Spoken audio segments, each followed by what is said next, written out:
Panorama group, जो सोचता है वो करता है।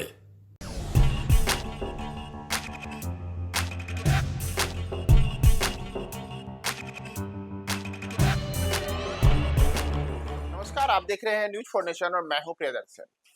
महाकुंभ यानी कि प्रयाग में चल रहे महाकुंभ के दौरान इस बार कई किस्म की बातें आई और उसमें एक बात यह भी आते रही कि महाकुंभ में मुसलमानों की एंट्री को लेकर के बैन लगाने की बातें आई। लेकिन महाकुंभ में गंगा जमुनी तहजीब का एक शानदार उदाहरण उस समय दिखा जब बिहार के राज्यपाल महोदय, जो मुस्लिम कम्युनिटी से ही आते हैं, उन्होंने महाकुंभ के दौरान वहां जाकर के अपनी शिरकत की है। जी हाँ, हम बात कर रहे हैं बिहार के राज्यपाल आरिफ मोहम्मद खान साहब का। जो आरिफ मोहम्मद खान कुछ दिनों पूर्व ही बिहार में राज्यपाल के रूप में आए हैं और उन्होंने अब महाकुंभ यानी कि प्रयागराज जाकर के वहां महाकुंभ में अपनी उपस्थिति दर्ज कराई है और बाकायदा वहां पर वह जो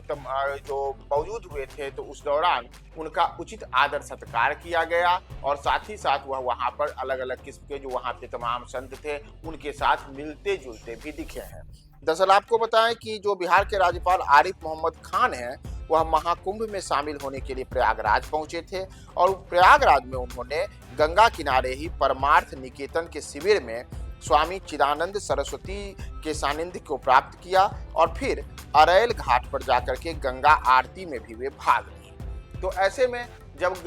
महाकुंभ के प्रयाग में हिंदू मुस्लिमों को लेकर के अलग अलग किस्म की कई बातें सामने आ रही हैं पिछले कुछ महीनों से लगातार, तो उन तमाम चीजों के बीच आरिफ मोहम्मद खान प्रयागराज पहुंचते हैं और प्रयागराज पहुंच करके वे वहां पे परमार्थ निकेतन शिविर में जाकर के स्वामी चिदानंद सरस्वती के सानिध्य में जाकर के और अरैल घाट पर गंगा आरती में भी शामिल होते हैं। इतना ही नहीं, इसके बाद मोहम्मद आरिफ मोहम्मद खान साहब ने यह भी कहा है कि जीवित रहते हुए मोक्ष प्राप्ति का सबसे सुगम मार्ग पूर्वाग्रह से अपने आप को मुक्त करना है। और स्वामी जी यानी कि जो वहां पे चिदानंद सरस्वती स्वामी हैं, उन्होंने रुद्राक्ष की माला भी आरिफ मोहम्मद खान, जो कि बिहार के राज्यपाल हैं, उन्हें भेंट की। तो दरअसल आपको बताया कि आरिफ मोहम्मद खान जो जिनका एक लंबा सियासी सफर रहा है और आरिफ मोहम्मद खान मुसलमानों के बीच में वैसे नेताओं के रूप में रहे हैं जिनकी प्रगतिशील सोच को लेकर के अलग अलग समय में कई बार वो कट्टरपंथी लोगों के निशाने पे भी रहे हैं।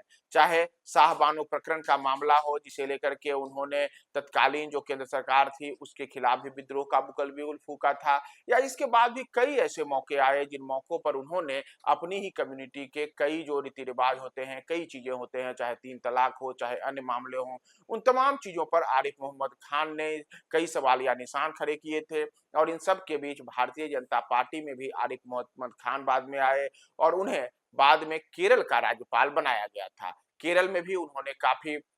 बेहतरीन तरीके से अपने कार्यकाल को निभाया और इस दौरान कई ऐसे मौके आए जब वहां पे उन्होंने हिंदू मुस्लिमों के बीच में एक सेतु बंद करने के में अपनी अहम भूमिका निभाई। और इन सब के बीच अब जब बिहार में उन्हें राज्यपाल के रूप में भेजा गया है, तो आरिफ मोहम्मद खान ने बिहार आकर के बिहार के राज्यपाल के रूप में तो जहां वह अपनी अहम भूमिका निभा ही रहे हैं, इसके अतिरिक्त अब वह प्रयागराज पहुंचे और प्रयागराज पहुंच करके वहां उन्होंने चल रहे महाकुंभ में शिरकत की, साथ ही साथ गंगा आरती में भाग लिया। और इन तमाम चीजों के बीच वहां पे जो महाकुंभ की महत्ता है, प्रयागराज के को लेकर के जो ऐतिहासिक विवरण है हमारे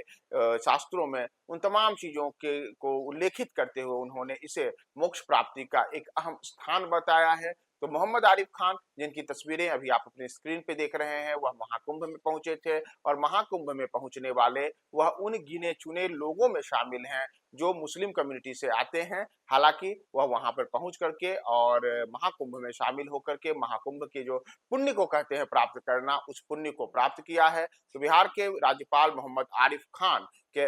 तमाम तस्वीरों के साथ हम आपको छोड़े जाते हैं और आप देखिए कि कैसे वहां जाकर के वह गंगा आरती करना हो, वहां के जो महाराज हैं उनसे आशीर्वाद प्राप्त करना हो, या फिर उनका जो सम्मान किया गया है, उन तमाम चीजों को वहां पर वह निभाते हुए दिख रहे हैं।